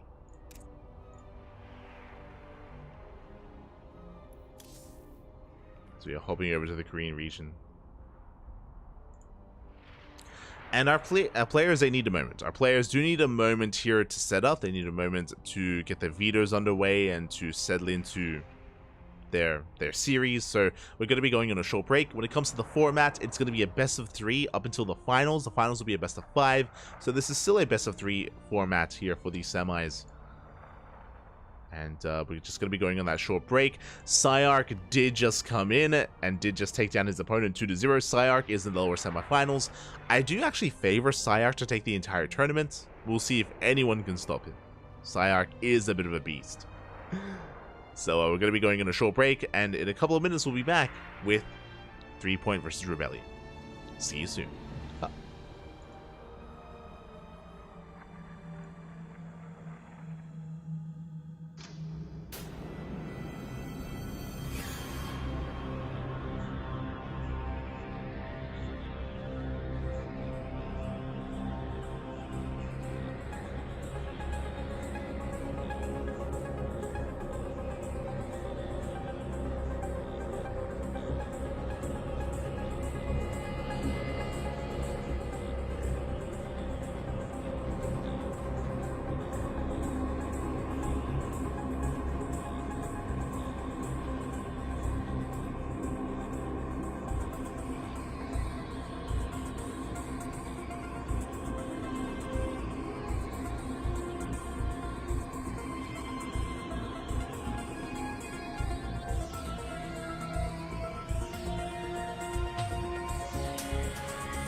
Welcome back, everyone. Welcome back to the HyperStarLeague SC Evo Open. Welcome to the semi-finals of our very first edition of this tournament.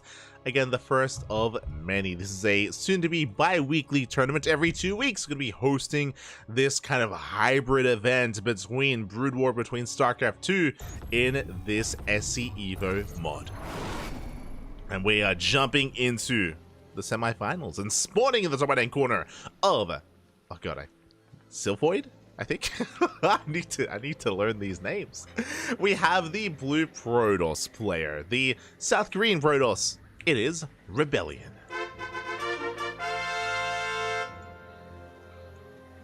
And spawning in the bottom left-hand corner, we have his opponents. We have the red Zerg player, the Brutal Zerg, representing Team Hyper 1 from the land of South Korea. It is 3 Point. Let us go. When it comes to the map order in the maps, it is, yeah, Sylphid. Sylphid. There we go. There, I got there in the end. We are going to be loading into Sylphid, and we do have our initial openers here. Rebellion going for the wall off at the natural base, getting a very narrow choke point at that natural. Does allow for some more defendable 2-base setups here. Again, this is a brutal, or at least an adapted brutal map. And we'll see how we do open up here. Again, both Rebellion and 3 Point, I imagine, have a lot of experience with each other. They're good friends. They both did compete in the Korean event as of late, the SC Evolution event that did take place a couple of weeks ago. So I'm sure both Rebellion and 3 Point are well accustomed to this kind of format, to this kind of setup as well. They were two players favored to make a deep run, and who do I favor making it further in this tournament? I do give the slight edge to Rebellion, but that's only based off of what I know about his StarCraft 2 play. When it comes to Brood War versus Brood War, that I'm less familiar with, so I'm excited. I'm excited to see how they do compare to each other. But now it's going to be a 3-hatch opener out of 3 Point, going hatch gas pool into a proxy, into a macro hatch right outside the natural. Are setting up with a macro opener. Meanwhile, we do see 3 Point scouting, checking the right-hand location here, also checking towards the left. Trying to get a read on where exactly Rebellion is spawning in from. It is a 3-player map, not a 4-player map. So we do confirm there is no Protoss on the bottom right, so we deduce that it is going to be top left. This is a feature that I do, personally I miss it. I do miss it from StarCraft 2, is not just 2-player maps, like whether it's 3 or 4. I understand the argument for getting rid of 4-player maps. 4-player maps did add a bit of an RNG factor that wasn't the most fair, and it can be frustrating as well. So I understand getting rid of 4-player maps, but I wasn't opposed to 3-player maps. I mean, I say that it still came down to a bit of RNG when it came to proxies and cheeses and aggression. It did add that kind of factor, and a lot of people weren't too fond of it. As a viewer, it was enjoyable. So I miss it. It's great that we get it in some way here in this new mod. Also, my apologies predictions. My apologies predictions are open. Best of luck. Likewise, Adept busts into the main. And we are going to be able to keep up here as Adept is forced out. Getting a full scout, confirming the hatcheries. Third base is on the way. And we do see Rebellion going for his tech of choice, going for a Stargate opener into a Twilight Council. Now, if this was SE2, I would assume that this was going to be Oracle into Glaive Adepts. I'm going to maintain that assumption here against Brood War players. Okay, so this should be Oracle into Glaives. We'll keep an eye on Rebellion to see if he does embrace that. Meanwhile, we do have +1 range on the way, and we are working towards what looks to be Ling Hydra, which has been the go-to composition. Oracle does get in. The Spore's not ready. Uh-oh. 3 Point caught with his pants down. The Spore is not ready. Drones are going now. We got 6, 7 worker kills. Ay. We don't even have the Spore in the main. And this is game-ending damage. This is becoming just far too much, far too quickly. 9 drone kills this early on is insane. The Stargate opener paying off well, and it is not going to be a Glaives follow-up. It's going to be a DT follow-up. Oh my god. Bold move. Personally, I would have liked to have seen the Glaives instead. We already have Spores in position. We have detection ready for DTs. Likewise, Overlords as well also provide detection. But I guess that's where we're going. Phoenix DT. That is an actual unit composition in Brood War. We're kind of headed in that direction, kind of. As Phoenix is moving out, Oracle is shutting down those Lings.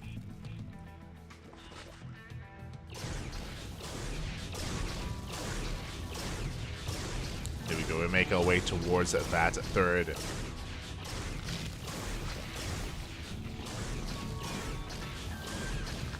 Overlord under fire.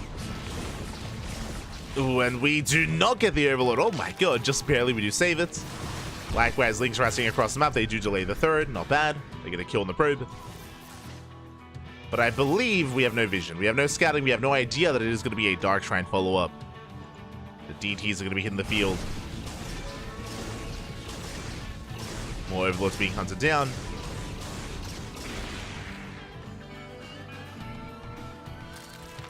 Also, I said Phoenix DT was like a composition in Brood War. I should have emphasized Corsair DT. Same thing. you get what I mean. You get me. You get me.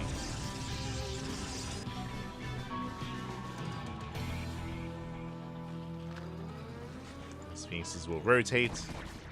Getting him into bases, catching some Hydras. Oh, not quite. Hydras will hold their own. Back across the map.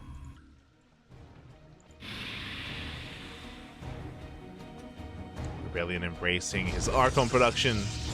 Did go DT, but won't be able to make use of the Dark Templar harassing across the map. It makes sense, just because there's already spores everywhere. Yeah, those spore colonies. So we're working towards Charge Lot Archon instead. Rebellion is building up. Meanwhile, 3-point is recovered. Despite losing so many drones early on, there was no follow-up, so we have allowed the Zerg player to recover, to drone up himself, and to stabilize. As a 3-point is now back up to 3-base saturation, now getting a 4th, and is embracing his Ling Hydra. Now for 3-base saturation, moving out across the map. That's a lot of Hydras! Do we have Storm? No Storm. Do only Charge Archon. I am concerned here for Rebellion. As 3-point has cut worker production at 3 bases and is moving out with a mass Hydra army. He's not going to be committing though. He's backing off. He is getting back into droning, so he will saturate the 4th. But he's still sharking around, still looking for those Phoenixes. We'll see if we can catch them. Making our way over. Getting on top of the shield battery. Ooh, to pick it up. No overcharge. Bear that in mind. Oh! Another Phoenix goes down. We have to respect the charge lots though. Likewise, that is a lot of Hydras. At 3-point, he is holding his own. Barely has to back up.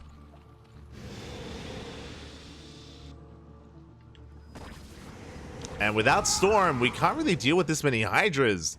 Chargels, they can do quite well for themselves, but even then, really tentative about committing.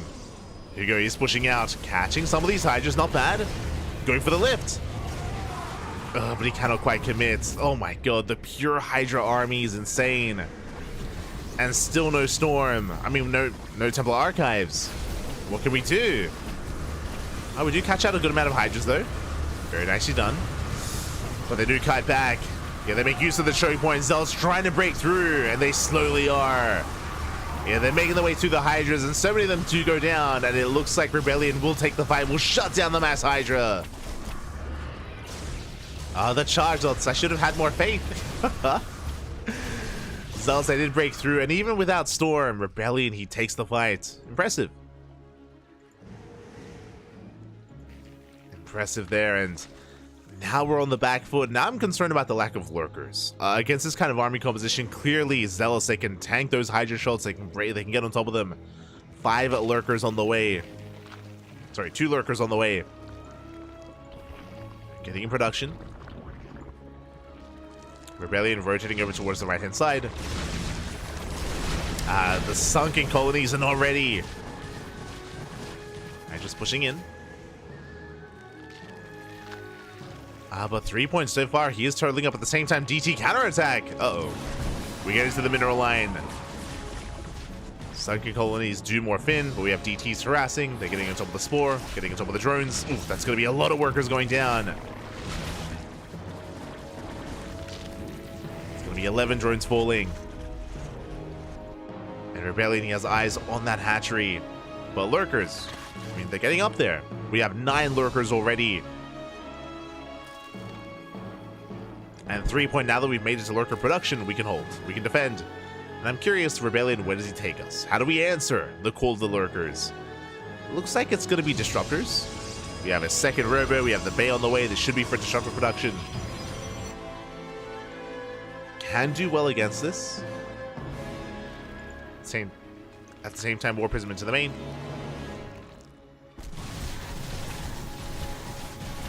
The Prism does get in.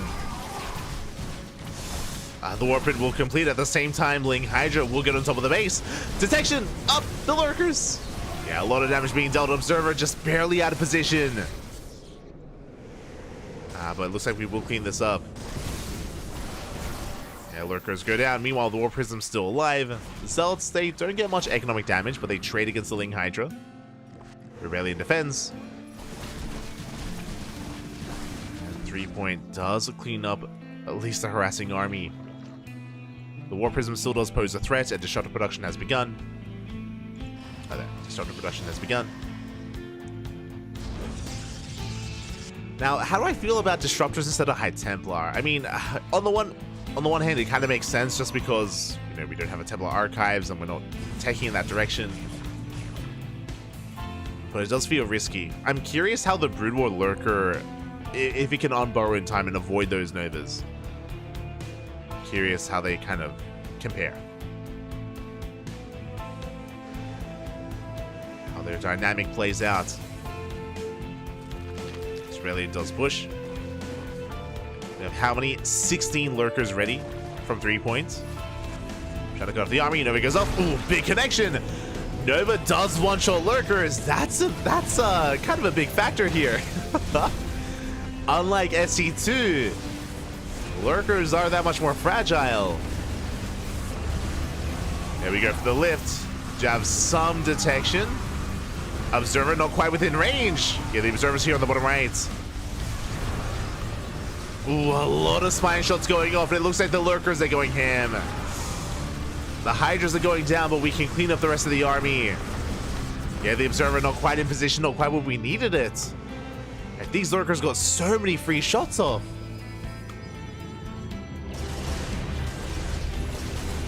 So that's going to be collapsing in. Again, the disruptor shots were a little bit lackluster there. Oh, the Nova! Oh my god. Novas will connect, and we get 5 lurkers in total. Massive connections. But we've cut a Rebellion off from his own base. Uh-oh. No detection. Okay. We're good. I was like, where's the detection? Overlord does come in. We're good to go. And Rebellion, it looks like he lost too much. It looks like he lost too much in that previous fight when he was just standing on top of the lurkers and taking so many shots to the face. It looks like this Nexus is going to go down. At the same time, though, 3 Point is trapped. Ooh. And Nova goes off. We're getting on top of the lurkers. Another Nova here. Ooh, on those Hydras. But the lurkers, they will finish. Or will they? Oh my god. Base goes down. 3 Point taking another hatchery. It wasn't the cleanest of trades from 3 Point, but he did well. He got the base. And 3 Point can remax. Rebellion cannot. Again, it takes a while here for this Protoss army to really build back up. And sure, we have a lot of disruptors, but where's the meat of the army? Where are the gateway units? We need some kind of buffer zone for those disruptors, and I'm concerned that it's just not there.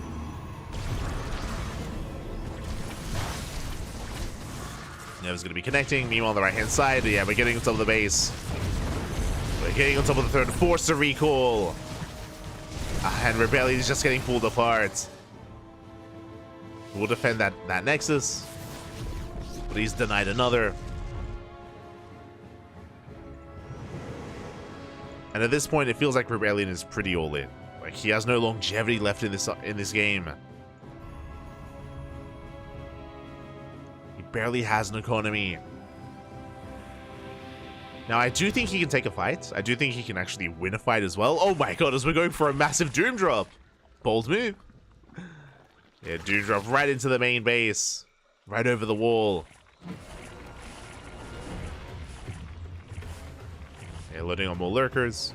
At the same time, Rebellion pushing in. We're going for a base trade. It's a full-on base trade at this point. Hydras that catch at the Archons. There goes off. Nice zoning. Nice movement out of Rebellion. Getting on top of the fourth, getting into the main. Yeah, and remember, recall's on cooldown. So 3-point, he is primed, he is poised to take this. The base trade is going to take too long for the Protoss. We catch a lot of Hydras, but we're losing so many bases. The fourth base goes down, the main base under fire. We have to work through all these spine crawlers as well. We're getting there. Meanwhile, 3-point taking more bases. Getting us up with the production. DT's are doing a lot of damage. Nova goes up. Ooh, massive connection. Okay, I see you. Nice control there from Rebellion. Shuts down the Ultra Cavern. Rebellion down to 1 base. And we still need a little bit more time for that recall. But we have to rely on it. So we will snipe that hive. Recall looks like it will finish. Okay. The problem is, even if we recall, I mean, okay, we have another base. We have another base on the way. The problem is that we do see 3-point on so many hatcheries on actually an economy as well. Army turns around. Rebellion looking for a fight. Catches a good amount of Hydras. In a head-on fight, Rebellion can take it, and he does find a lot of Hydras. Hydras are going down. Base is under attack. 3-point, where are we go? Okay, we're good. I was like, we're kind of trapping ourselves here, but 3-point is going to load up into the Dropper Lords and get the hell out of here. He can't escape. At the same time, Rebellion shocking around. He does have recall if he ever needs to. Finding some queens, I didn't even notice. Yeah, queens getting caught out. Ooh, that's 3 queens falling, almost 4. The main army is spotted. Rebellion, he wants that fight.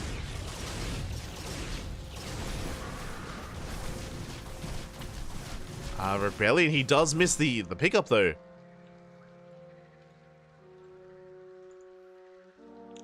And as he's kind of being chased, or as Rebellion's being led into the main base, behind this we're droning. We've been droning up, we've been saturating our bases. Rebellion is rebuilding. Never goes off. The queens once again a bit exposed.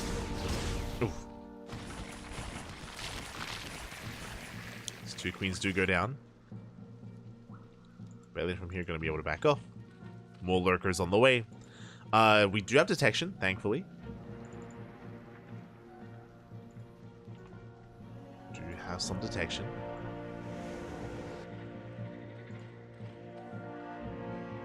Rebellion rotating around.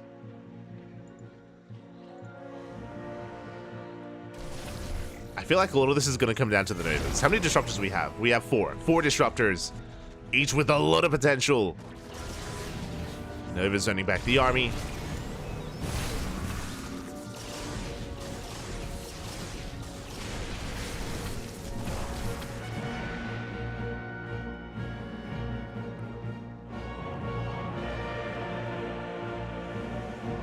To zone the army, catching up more Hydras as well. Oof. Oh my god, we get 4 lurkers! Oh my god. Good connections.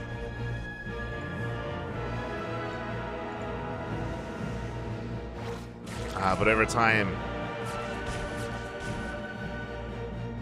I almost said contaminate. It's not called contaminate. What's it called? I need to I need to brush up on my queen spells. Aye. But yeah, pushing into this spine crawler force is not going to happen. Rebellion does have another base up running. He's on 2 base saturation. Rebellion, he has not scattered bottom right, but he soon will.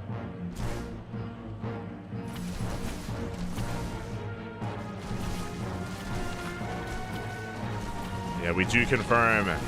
At the same time, we're going for the base trade. We're going for top right. Rebellion, he's going to be recalling. Parasite, that's it, not contaminate. Same thing. I was trying to remember. Hydra's trying to brute force their way through, but we're going to catch a lot of Hydras. We do get 2 Archons in the process. But else they come in for the surround. Well, that's a big loss for 3-point. But it was Parasite and then Snare. That's it. I wanted to call it fungal growth, but I knew that it wasn't fungal. I'm just like quickly looking up the names of the spells. But yeah, that's it. So ensnare and parasite.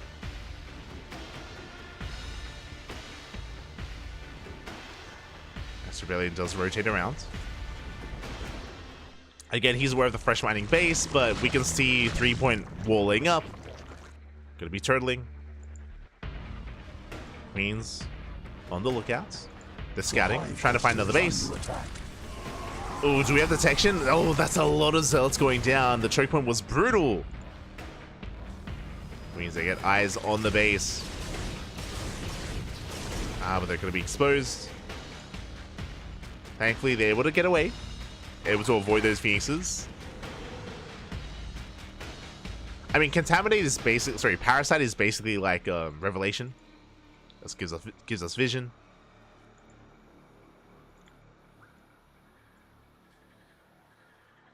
Now the problem here, we do have this base up, but there's no mining. The drones, they have a long way to go. Oh, let's go! They're on a mission. We need to get the drones across the map. Can they get there? Can we saturate this base? Can we saturate that hatchery? They're on it. They are headed over. Rebellion will spot the dropper lords. Uh-oh. He spots them. You know, no, the drones, get out of here. No, they're not going to make it. Yeah, the drones, they're not going to make it as the phoenixes have arrived. Oof. And all these workers are going to go down. Now, if you're asking me, why did we try to go on the right instead of the left-hand side where it's safer? That's a good question. Don't worry about it. You can see there are 9 drones going down. So this base, it's actually not saturated at all. There's a reason why I can barely afford this, but we have gone into mass muta and we shut down the phoenixes. Yeah, what is the answer? Mass muta, papi. We have 26 mutas here for 3 points. And without good anti-air, yeah, this is how we win. GG gets called. We have no answer to the mutas. And 3-point takes game number 1. Whew. GG. Oh my god. GG, well played. 3 points. We'll take the first game here. And we'll take a lead in the series. Let's go. We'll take a lead. And from here, we're getting ready for game number 2. There's kind of a lot to dissect. This game took a lot of turns. It took a lot of turns left and right. I do think that Rebellion kind of missed his moment to punish 3-point after getting an economic lead early on. Instead, we ended up in a really awkward kind of position. We saw as well Rebellion take a really bad fight against the Lurkers outside of his 4th base, where he lost so many of his Zealots and Archons to the Lurkers. So there was a bit of miscontrol there out of Rebellion, and 3-point able to take advantage of kind of the chaos that was ensuing. And in the end, it did pull Rebellion apart. Unfortunately, that move there of going for the ensnare and catching all those phoenixes was kind of the game-winning move. There was no answer to the mass muta. There were no stargates either to get back into phoenixes. There was nothing left for us to embrace. And with that, GG. GG, well played. 3-point takes game 1, but that was a game. That was a solid game 1. Now we're jumping into game number 2. Let's go.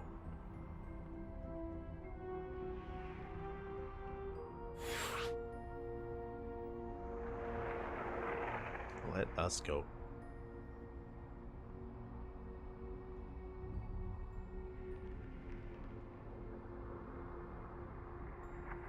We're getting into game 2. It's going to be on Oceanborn.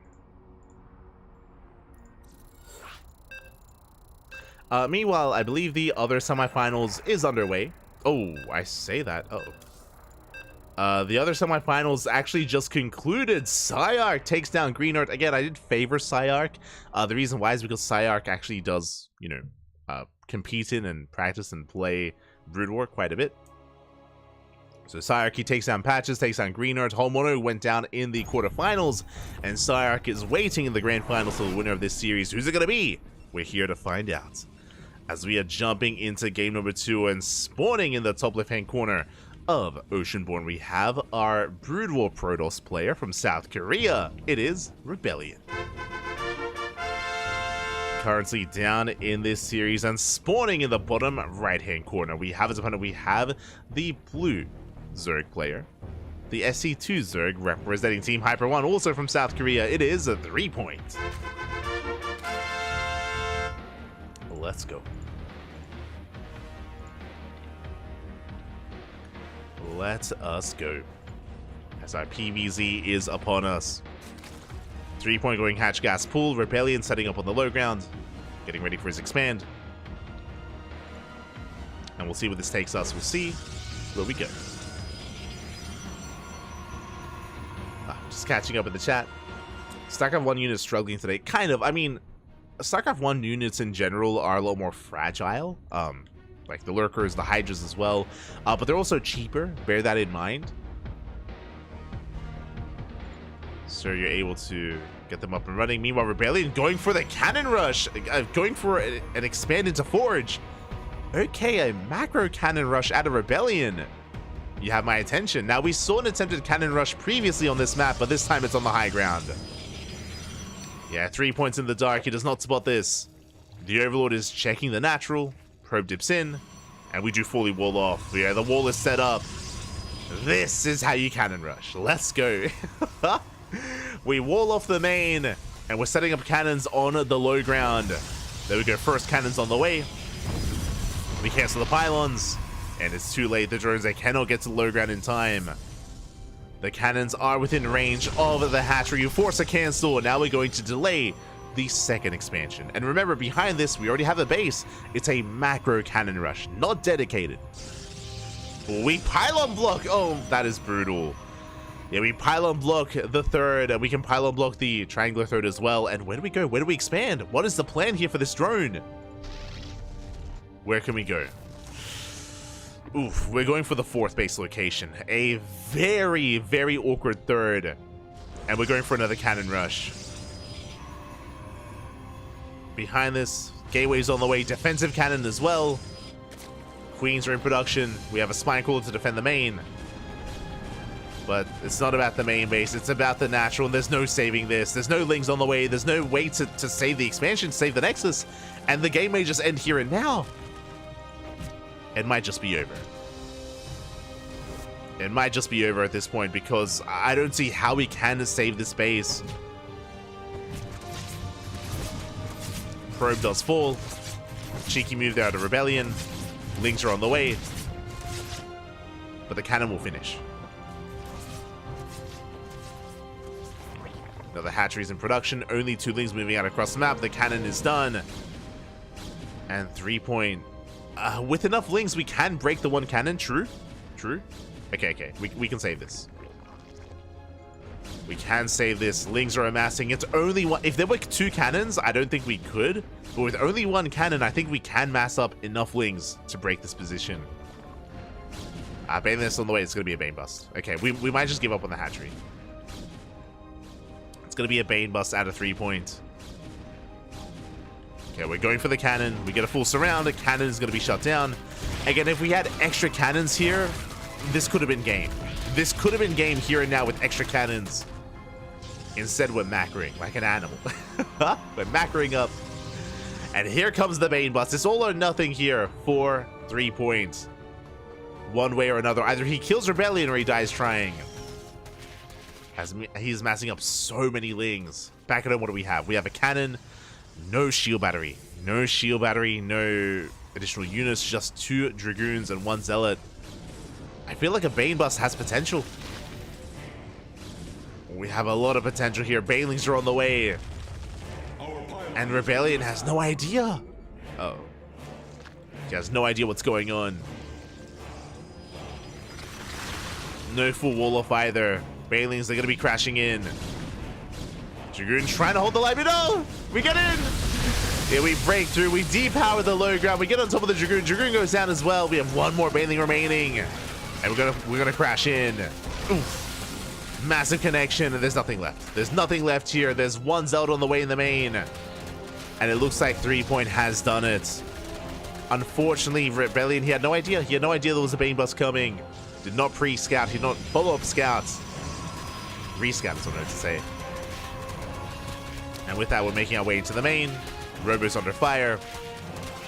We get it! Oh my god, massive connections in the mineral line. 12 probes go down, and we're not done. Nowhere near. And it looks like 3-Point is making his way into the grand finals. GG gets called, and 3-Point will take the 2-0. We'll advance on to face off against Psyark. GG.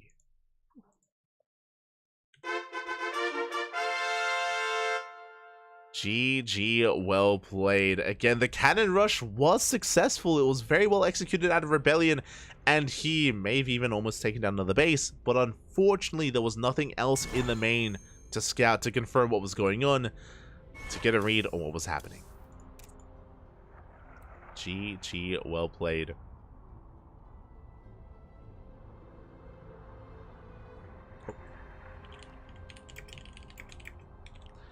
GG, well played. With that, congratulations, 3-Point. We'll advance on to the grand finals. My condolences to Rebellion. He had a really strong start. Unfortunately, didn't know what was coming up in the aftermath and was caught with his pants down. The pants, they were completely down. He wasn't ready. And now we're getting ready for the finals. Here we go. We're getting ready for the grand finals. It's going to be a ZVT between